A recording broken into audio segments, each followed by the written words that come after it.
Исәнмесез, хөрмәтле тамашачылар, эфирда мәдәният яңалыклары тапшыруы. Сезнең белән Рәмилә Хәмидуллина. Бүген безнең тапшыруның кунагы Ялкын журналының баш мөхәррире, Яштат Медиа Junior медиа проектының җитәкчесе Илназ Фазуллин. Илназ, исәнмесез. Исәнмесез, хәерле көннәр. Илназ, безнең әңгәмәне Ялкын журналының тарихыннан башлап китәсе килә. Дөрестән дә Ялкын журналы бик зур тарихка ия. Ул 1924 елдан бирле нәшр итеп килә. Шушы 97 яшь тулды безгә быел һәм шушы 97 яшь ел эчендә ул инде 5 тапкыр үзенең исемен алыштырырга өлгерде, үзгәртергә. Соңгы 50 елда ул Ялкын буларак чыгып килә һәм бүгенге көн заман таләпләренә туры китереп, укучыларның мәнфәгатьләрен истә тотып, матур, завыклы журнал чыгарырга тырышабыз. Аның беренче исеме нинди булган? Аның беренче исеме Кечкенә иптәшләр. Аннары соң инде ул, әле әйтеп китим, Ялкын журналының чыгуына сәбәпче булган улуг безнең татар халкының улуг шагыйре, каһарман шагыйре Муса Җәлил булган. Аны да искә алып китәргә кирәктер. Чөнки ул шушы 1924 елда әле Мәскәүдә эшләп иҗат итеп йөргән вакытларда балалар һәм үсмерләр өчен татар телендә чыга торган матбугат чарасы кирәк дип мәкалә язган булган. Шуннан соң инде аның сүзләрен искә алып, менә шушындый Кечкенә иптәшләр исеме белән журнал чыга башлый. Аннары инде ул үзенең исемен Октябрь баласы, Пионер каләме, Пионер буларак үзгәртә һәм менә соңгы 5нче исеме ул Ялкын була. Илназ, гомумән Татарстанда Ялкын журналын кулына тотмаган кеше бала юктыр. Үзегез Ялкын журналын укып үстегезме? Сүздә ул менә минем буын, миннән өлкәнрәкләр буыны һәм миннән соңгы бер буын дип әйтгәндә өчен иң төп укыла торган журнал булды. Ләкин бүгенге көн шын барлыгы шуңа килеп җитте, басма матбугатның абруе төште. Бу бер кешегә дә яшенә бер түгел инде. Никадәр авыр булса да без моны кабул итәргә тиешбез, чөнки бүгенге көндә интернет, цифрлы матбугат чаралары, платформалар инде яшьләр тормышында алыштыргыс урын алып торалар. Шуның өчен журналның укучылар саны артмый да, кимеми дә, шул бер дәрәҗәдә кала. Тик аны Союз заманнары белән чагыштырганда инде ул күпкә әзрәк. Бүгенге көндә безнең 7000 тираж белән чыгып киләбез быел. Аның күпчелеге дәүләт ярдәме булды, дөресен әйтәм, быелгы Туган телләр һәм халыклар бердәмлеге елы уңаеннан. Булай мәктәпләр белән һәрвакытта да элемтәдә торабыз. Казан шәһәрендә альтернатив подписка дигән үз тарату ысулын киңәйтәбез, җәелдерәбез. Һәм инде почта аша тугры даими укучыларыбыз бар, юк түгел, ләкин аларның саны күп түгел инде. Менә нәкъ шушы моментта инде сорауда минем килеп чыга, менә басма журналның редакциясын ничек YouTube'ка күчергә булды һәм гомумән менә шушы Яштат Медиа Junior медиа проектын барлыкка китерү идеясы ничек туды ул менә? Аның авторы сезме? Менә шуның өчен алда әйткән сүзләрнең дәвамы буларак, яшь үсмерләр бүгенге үсеп килә торган буын басма матбугат белән кызыксынмый дигән фикерне белә торып, без инде шушы аудиторияны кулачлап алырга юллар эзли башладык. Ул юллар инде ачык, ул интернетка керү дигән сүз. Һәм 2017 еллардан башлап без үзебезнең интернет ресурсларыбызны бик актив рәвештә җәелдерәбез. Ул YouTube каналлар, Instagram һәм TikTok социаль шәбәкәләрен әйтеп тә тормыйм инде, алар аның һәр көн эшләнә торган эшләр. Менә YouTube каналларда зур сыйфатлы тапшырулар эшли башладык без. Аның беренче чирканчыклар 2017 елда булса, менә 2020 елның ахырында, октябрь аеннан инде берничә журнал берләшеп, ул балалар өчен чыга торган Сабантуй, Салават күпере һәм яшьләр өчен чыга торган Идел журналлары, ягъни 4 журнал, һәм без 4 журнал берләшеп, без Yaштат Медиа Junior проектын тормышка ашыра башладык. Yaштат Медиа Junior проектының барлыкка килүе ул инде логик эзлеклеккә нигезләнгән бер вакыйга булды, чөнки әйткәнемчә, бөтен Бүтін матбуғат шаралары қазір интернетта эшләр. Без аны белергә һәм үстерергә тиешбез. Шуның ішінде инде менә шушы 4 журнал берләшеп, без Татмедиа Junior проектын тормышка ашыра башладык. Ул Татмедиа акционерлык җәмгыяте кысаларында тормышка ашырыла. Безнең генераль директорыбыз да аны куәтләп алды һәм барлык яктан да үзенең ярдәмен күрсәтә һәм куәтли безнең бүтән фикерләребезне. Ул да түгел, дәүләт тарафыннан да бу хупланган проект булды һәм Туган телләрен саклау комиссиясе да үзенең саллы өлешен кертте әлеге проектны тормышка ашыруда.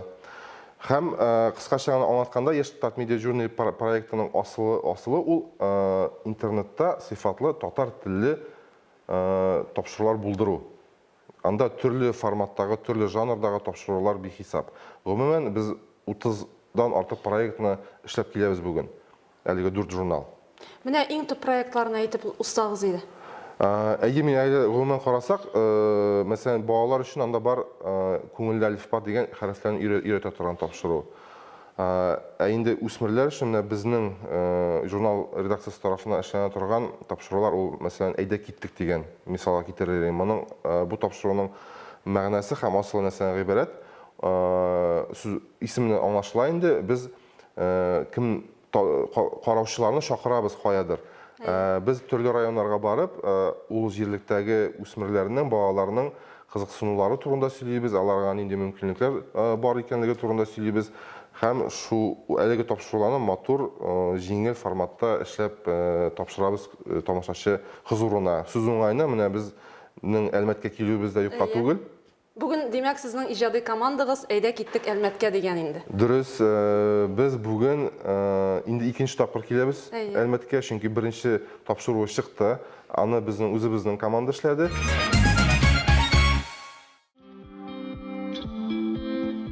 Дуслар, без бүген Әлмәт шәһәрендә. Беренче чиратта ул республиканың нефть төбәге буларак билгеле. Күптән түгел исә Россиянең велосипед башкаласы буларак танылды. Чыннан да, биредә һәр икенче кешедә велосипед бар. Менә бу апа-җәй көне шәһәр буйлап җәмәгать транспортында түгел, электросамокатта җилдерә. Светлана ханымга без әле килә әйләнеп кайтырбыз, чөнки ул шәһәрнең иң текә урыннарының берсендә искиткеч кызыклы түгәрәкне җитәкли.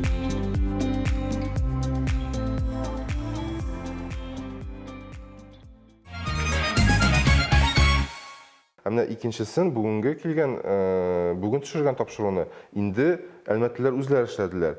Чөнки без шулай бер яңалык әйтеп китим, Татмедиа Junior проекты кысаларында Әлмәттә мәктәп оештырдык. Анда теләгән укучылар катнашып, мәктәп укучылары үзләренә белем тупладылар, үзләрен яшь журналист буларак сынадылар һәм инде менә нәтиҗә буларак әйдә киттек проектында алар үзләре эшләп чыгардылар дип әйтик. Без әлегә төшердек, менә соңыннан инде аның җимешендә күреп булачак. Гомумән күзәтеп торгансыздыр бит. Яшь буында өмет бармы? Ничек алар әлеге менә шушы вазифаны үтәделәр сезнең фикерегезчә? Сыйфатлы һәм үз эшенең осталары инде алар практика нәтиҗәсендә генә күреп була, шуңа ирешеп була. Шуның өчен яшьләрдә өмет әлбәттә бар, ләкин өмет һәм талант кына түгел, аңа тырышлык та кирәк әле. Шуның өчен даими рәвештә үз өстендә эшләп, һаман практика эшләп, ул практика дигән сүзем инде күбрәк шөгыльләнү, язучы журналист була икән, язмалар эшләү, төшерергә теләгән кеше була икән, күбрәк төшерергә, үзенең аккаунтларын, блогларын алып барырга.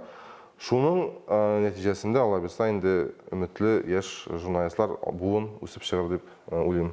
Һәм тагын менә сез нинди юнәлешләрдә тапшырулар ясыйсыз?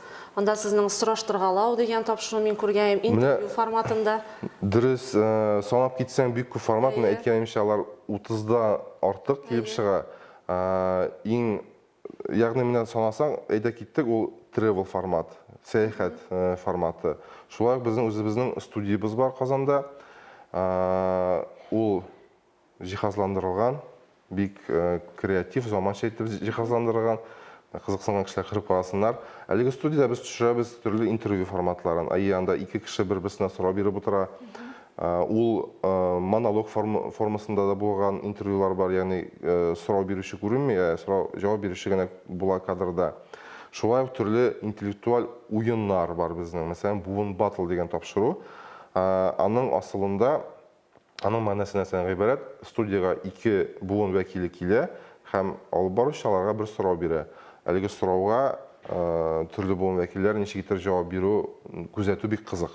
Чөнки һәрберсе ул җиңел генә сорау түгел, ул ничектер логикага һәм күп яклы белемгә нигезләнгән сораулар була. Шулай ук безнең бар урамда төшерелгән тапшырулар, урамдагы сораштыру, урамдагы социаль экспериментлар. Тагын бар татар ризыкларын популярлаштыру максатыннан без Татфуд дигән канал ачып, анда да тапшырулар эшли башладык. Менә әйтеп торам, санап китсәм бармаклар да җитми, аның бөтенесе дә шулкадәр якын һәм күңелле һәрберсе белән эшләү. Бу ялкынлыкы булды, әле менә Идел һәм Салават күпер журналлары эшләгән проектлар да бар. Мәсәлән, Салават күпер эшләгән, әйтеп киткән инде, Салаватики дигән татар халык җырларын заманча иттереп җырлауга җиткерү инде. Матур иттереп, анда костюмнардан биеп, күңелле генә тапшырып килеп чыга. Идел журналының бар Яңа дулкын дигән каналы һәм тапшыруы, анда инде музыка, анда инде җырлар заманча матур иттереп төшерелгән, студияда төшерелгән һәм сыйфатлы яңгырашта бирелә. Шулай ук анда 5 минут, фоторепортаж, осталар һәм остазлар, көй. Менә алар бөтенесе дә һәм шушы проектлар һәр көнне без берне чыгарырга тырышабыз. Һәр көн бер тапшыру чыгып бара YouTube каналларда. Мин Габитов Руслан, Фаат улы, тумыш чыгышым белән Актаныш районыннан, Актаныштан.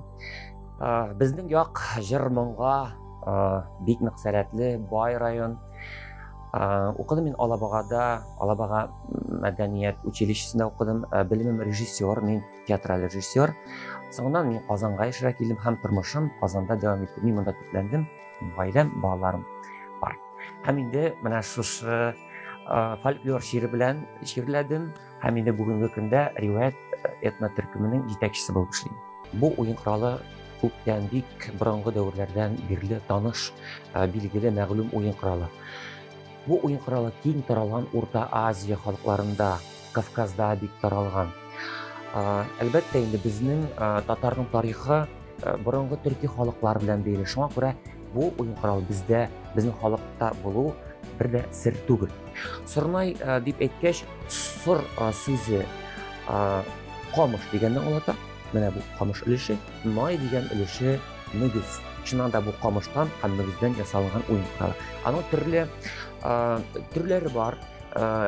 Гадираклары көтүче сырнайлар чыннан да камыштан, мәсәлән, кайын тузыннан эшләнгән. Менә бу инде катлаулырак профессиональ уен коралы. Тау чыгару принцибы шулай ук. Монда инде полимер материаллар, менә металл бар, полимер, полимер. Шуңа күрә бу уен коралы озакка җитә, озакка чыдамлы уен коралы. Шушы тел мунштукка бәрелү аркасында тавыш чыга. Үзегез ишеттегез, ерактан ишетеп тора тавышы.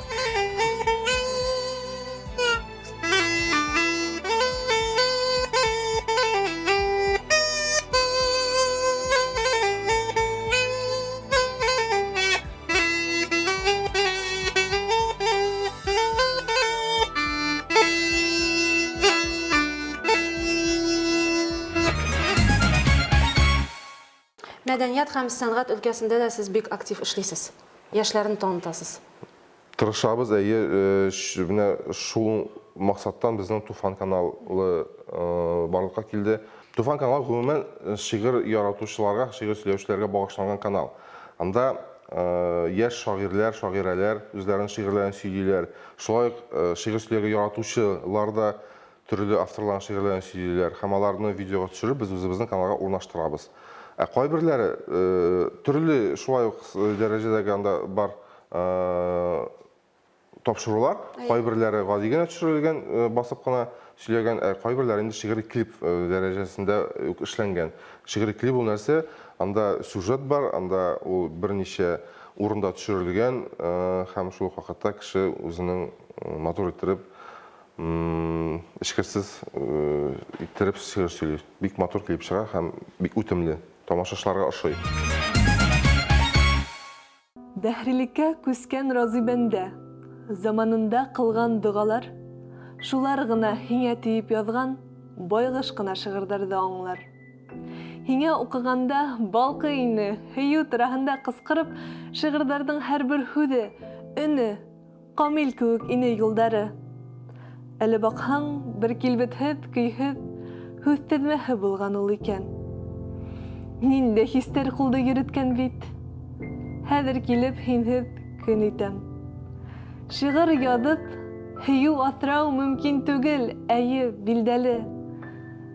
Язылдылар бит һуң, нишләтәйем? Шытып сыҡты, гөлдәр шикелле. Хәзер һиңә улар кәрәк түгел. Кәрәк инеме икән, ғөмүмән? Етем шиғырҙарым, кисерегеҙ, иттек һеҙҙе икәүбеҙ, әрәм. Жыр сәнғәте юнәлеше. Жыр сәнғәте юнәлешендә Яңа Дулҡын каналы. Шулай уҡ айырым бер канал барлыҡҡа китердек. Һәм әлеге каналда ниндер онотолған, шулай уҡ популяр булған һәм жырларны инде заманча яңғырашта бирергә тырышабыз. Ул махсус студияда төшөрөлә, махсус студияда тауыш яздырыла һәм инде тамашачылар хозурына матур клип шулай уҡ барып ирешә дип уйлайбыз. Төрлө иң беренче менә аның анда чыккан жыр, ул Абадели дигән җырчы. Әйе, беләбез андайны. Ул башҡарҙы Кырым татарларының жырын. Һәм әлеге клип бик кыска вакыт эчендә зур карауларга ия булды YouTube'та. Татар телле контент YouTube'та хәтта 3-4-5 мең каралса да, ул инде зур сан дип санала. Чөнки бүгенге көндә әле татар телендәге контент ул күп түгел YouTube'та. Абадалиның клибы ялгышмасам, инде ул бүгенге көндә 20 меңгә якын караулар җыйды һәм һаман артып тора. Карауларга килсәк, безнең шундай кызык күренеш бар. Иң күп караулар ул инде әлбәттә күбрәк медиа персоналар белән бәйле тапшырулар карауларны җыя. Төрле артистлар, алып баручылар, җырчылар белән булган тапшырулар карауларны күп җыя YouTube'та. 60-70 меңгә кадәр җыйган тапшыруларыбыз бар. Яшьләргә, мәсәлән, Гөлназ Асаева һәм аның ире Вилли катнашындагы тапшыру ошады. Ул ялгышмасам бүгенге көндә безнең иң күп карау җыйган тапшыру булып тора.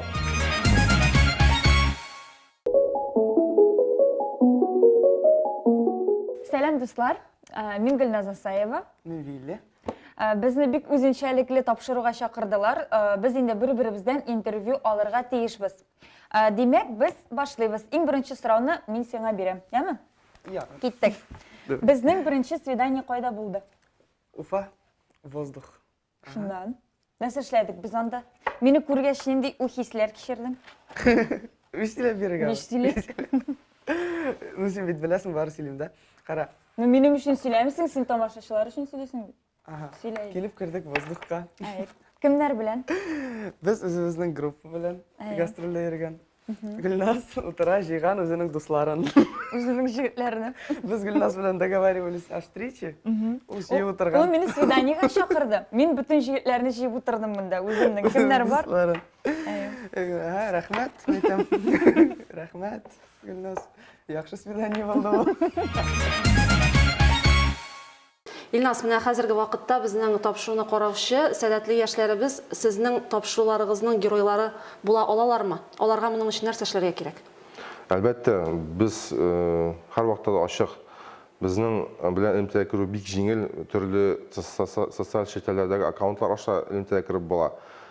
Төрле безнең YouTube каналда чыккан тапшыруларның астына комментарийлар язып, безгә белән элемтәгә кереп була. Biz izlənəbiz, çünki kimnin tiləgi var, bir ətə yaşlar, üsmürlər özlərin aşırığa күрсәтергә теләсә, biz аларга ярдәм итәргә әзербез.